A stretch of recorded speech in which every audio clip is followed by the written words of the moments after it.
Today is day 6, and in this video we will be exploring a very simple way to decrease the overall memory consumption of your Power BI solutions, right? All it takes is to uncheck a little option that exists in Power BI to give a bit more information. What is this really? In the background, every Power BI solution, when this option is enabled, creates some hidden tables for auto date time, right? So in other words, for every column you bring into Power BI that is of a date or time data type, a hidden table is being created in the background, and these consume memory. So let's go ahead and check this out. So here we are in a sample Power BI solution, the retail analysis. And as you can see, well, this is the main page. We have our core KPIs in here. We can select different regions, different product categories, etc. But anyway, I'm first going to go to the data panel here, and you'll notice I have a few tables, including a date dimension in here as well, right?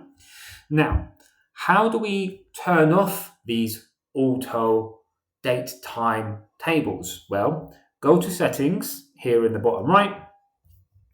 I'll go to data load. You can do this in current file or global. And then, hey, look at that. We have time intelligent auto date time. And by the way, I love tooltips. I think they're really good in Power BI. The team does really well. Automatically create a hidden date table for each field column in the model that has a date or date time data type.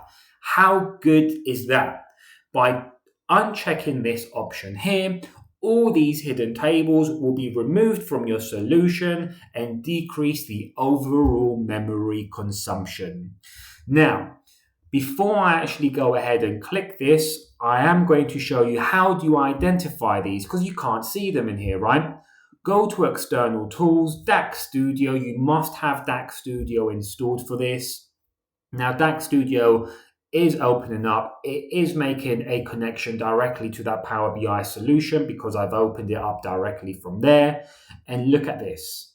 You'll notice here on the right hand side, local date tables, and these consume memory. So now if we go back into Power BI desktop